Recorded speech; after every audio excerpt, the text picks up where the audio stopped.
성령은 하나님의 사람들을 어떤 임무를 주어서 보내시기 전에 먼저 그 바람으로 그들에게 임하는데, 그들이 기도할 때 그들에게 임하고, 그들이 하나님을 사모할 때 그들이 임하는데, 이 성령은 우리 순복음 교회 것만은 아닙니다. 제 페이스북 친구 목사가 있는데요, 이런 글을 올렸더라고요.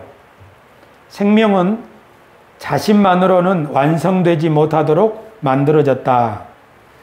좋은 생각이라고 하는 잡지 2020년 판에 그걸 보고 페이스북에 이런 글을 올린 거예요. 그러면서 생명의 특징은 다른 생명이 필요하다는 것입니다. 자기 말고 다른 생명이 필요해요.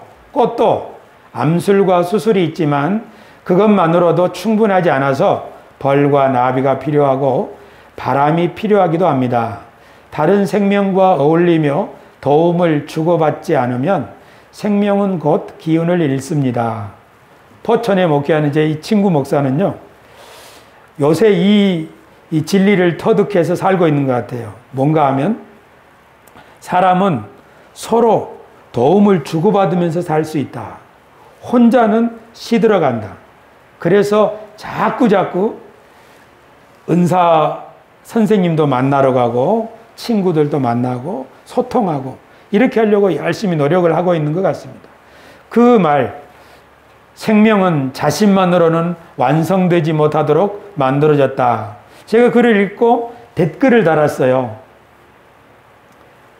뭐라고 했냐면, 야, 그 일본 시인이 쓴 말, 성경 몇 장 몇 절이라고 해도 믿겠는데, 이렇게 댓글을 달았더니 친구가 답글을 또 달았어요.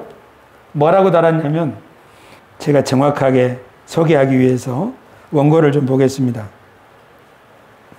그러게 말이야, 하나님이 세상 사람들에게 고루 진리를 알려주시나 봐. 이게 그 친구의 답글이에요. 그래서 제가 또 한 번 답글을 달았어요. 그래, 하나님은 비와 눈만 공평하게 나누어 주시는 것이 아니라 진리도 필요로 하는 사람들에게 나눠주시는 거 아닌가? 성경을 보면 하나님이 비와 눈을 하늘에서 내려 땅에 곡식들이 자라게 하고 열매를 맺게 한다는 말씀이 있죠. 우리들은 성령은 오직 예수님 믿는 사람에게만 성령이 역사하고 성령의 바람이 불 거라고 생각하기가 쉽습니다. 성령은 순복음 교단에만 계시는 분이 아니죠. 성령은 장로교회도 어느 교회도 다 부는 거예요. 그런데 가만히 생각해 보면 그 진리의 영은 하늘을 향하여 나에게 빛을 비춰주시고 나의 길을 인도해 주소서 하고 진실한 마음으로 하나님을 향하는 사람에게는 누구에게나 바람을 불어주시지 않을까. 저는 그런 생각을 해봤습니다. 그러니까 성령은 바람과 같기 때문에 누구도 성령을 붙잡아둘 수 없는 거지요. 세상 모든 사람들이 다 그 성령의 바람을 받고 깨닫고 진리를 터득할 수 있는 가능성이 있습니다. 그런 점에서 교회는 좀 더 겸손해야 합니다. 성령의 모든 바람을 교회만 소유하고 있다 생각하지 말고, 성령은 교회에도 불고, 예레미야에 보면 나의 영이 온 우주에 충만하지 아니하냐, 온 천지에 하나님의 영이 충만한 거지요. 하나님은 모든 생명에게 그 호흡과 생명을 공급하실 뿐 아니라 모든 사람에게 진리를 깨달을 수 있도록 바람을 불어주시지만, 어떤 사람들은 탐심에 완악함에 마음을 닫아버리고 진리를 터득하지 못하죠. 그러나 온유한 심령으로 하늘을 겸손히 바라보는 사람들은 꽃을 보고 자연을 보고 이웃을 보고 가족을 보고 자신을 보고 하나님의 선하심을 그 마음속에 깨달을 수가 있는 거죠. 그러나 교회는 교회에게 불어주시는 하나님의 성령을 교회는 놓치지 말아야 합니다.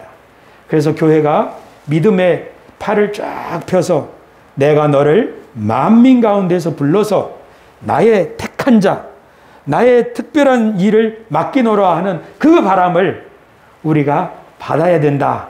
저는 그렇게 믿습니다. 교우 여러분, 지금 제 말 이해하시겠어요? 예수 믿지 않는 사람들은 진리를 전혀 모를 거라고 생각하는 것은 우리의 착각이라고요. 그건 사람의 생각이에요. 하나님의 바람이 모든 사람에게 불고 있다는 걸 꼭 기억해야 합니다. 저 일본인 보십시오. 생명은 자신만으로는 완성되지 못하도록 만들어졌다. 이게 무슨 말입니까? 서로 의지하지 않으면 살 수 없는 존재가 그게 생명이다. 그게 무슨 말입니까? 서로 사랑하라 하는 말하고 똑같은 뜻이지요. 서로 사랑하라. 이것은 예수님이 우리에게 주신 가장 최고의 가르침이죠. 그 하나님의 진리가 지금도 모든 사람들을 일깨워주고 있습니다. 제가 이런 생각을 해봅니다. 수요일날 교회에서 기도를 하는데요. 저하고 사모님하고 권사님 두 분하고. 근데 주중에는 또 한 권사님이 코로나 때문에 못 오셔요. 세 사람. 교회에서 세 사람 모여서 이제 하나님께 기도하죠. 다 떨어져 가지고. 그러면 이런 생각이 들어요. 하나님, 우리 새소망 교회는 세 사람만 기도하고 있나요? 하는 생각이 조금 들어요. 많이 드는 게 아니고.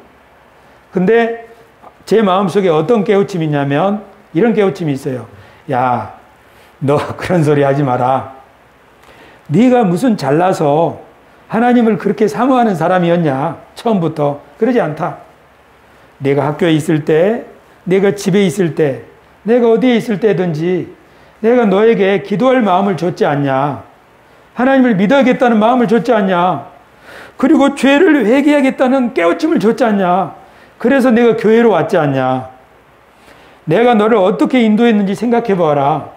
내가 먼저 교회에 왔기 때문에 내가 너를 믿음으로 이끈 것이 아니라 내가 교회 오기도 전에, 아니 내가 코흘리게로 여기가 반질반질할 때 그때 내가 너를 교회로 인도하고 지금까지 이끌어줬지 않냐?